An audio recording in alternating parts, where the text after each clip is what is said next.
people. So, Michigan Public, 91.7 FM, Citation. This is an excerpt from that show about MadMan Yahoo, who I call MadMan at Yahoo. .com. But anyway, it's talking about this speech that he made. This guy's a lunatic. Let's check it out. During his meeting with Prime Minister Netanyahu, some families were frustrated that the Israeli leader did not announce any progress toward a hostage deal when he addressed Congress, instead using his speech to denounce his critics. White House spokesman John Kirby says President Biden is determined to get to a ceasefire deal. There's still some gaps that remain, and we're going to be talking to the Prime Minister today about closing those gaps. Netanyahu is meeting separately with Vice President Kamala Harris, the likely Democratic nominee for president. On Friday, he will meet the Republican candidate, former President Donald Trump, in Florida. Michelle Kellerman, NPR News, Washington. The House of Representatives has approved a resolution criticizing Vice President Harris's handling of the border.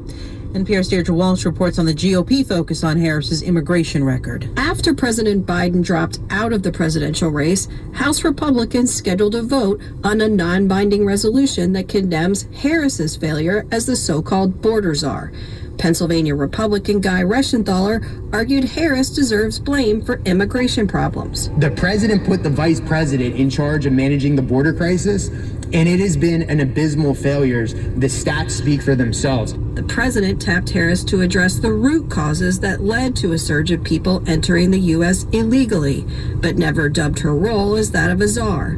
Democratic leaders dismissed the resolution as a political exercise and noted that GOP lawmakers killed a bipartisan border deal. But 6 House Democrats who are in tight re-election races voted with GOP lawmakers to pass the resolution. Deirdre Walsh, NPR News, the Capitol. Inflation remains top of mind for many voters this election year, but today the Commerce Department reports the U.S. economy grew last quarter at an annual pace of 2.8%, at a faster clip than the first 3 months of this year. Well, thousands of homeless encampments in California are being dismantled on the orders of Democratic Governor Gavin Newsom. The directive was spurred by a recent Supreme Court ruling that allows local governments to exert more authority to prevent people from living on the streets or other public spaces. With a persistent shortage in emergency housing, critics warn the California order will only deepen a crisis affecting tens of thousands of people who don't have a place to live. From Washington, this is NPR News. And with Michigan Public News, I'm Rebecca Kruth.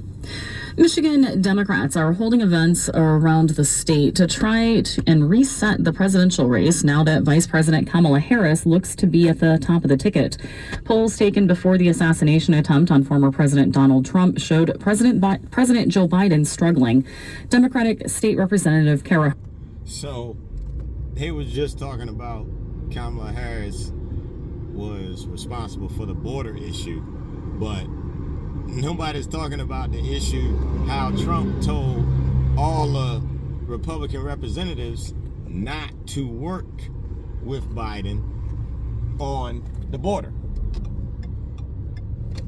Told them not to work with him. So how do you expect the border issue to have gotten resolved if none of the Republicans were willing to do anything that the Democrats suggested?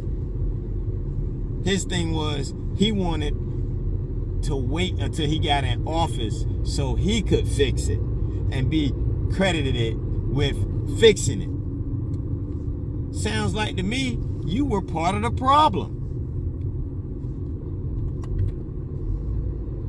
To meet the deadline, but Portage City Manager Pat McGinnis says some municipalities may not file. I hope that many of our water systems wake up and say, well, wait a minute, we better get our stuff in. McGinnis says Portage wants to be prepared to fight PFAS contamination should it ever threaten the city's drinking water.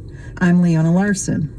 Smoke from wildfires in Canada could show up in Michigan again this week, but meteorologists don't expect the pollution to be as bad as last year. Even so, health experts say people should keep an eye on air quality warnings. That includes the Air Quality Index, which is a measure of pollutants in the air.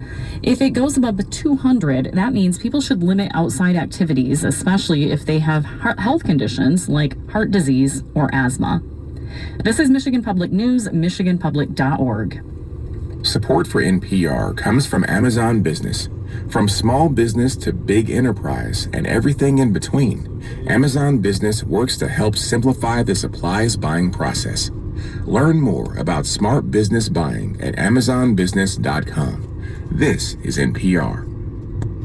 From NPR News, this is All Things Considered. I'm Elsa Chang in Culver City, California. And I'm Ari Shapiro in Washington. President Biden met today with Israeli Prime Minister Benjamin Netanyahu. While Biden is trying to secure a lasting ceasefire in Gaza before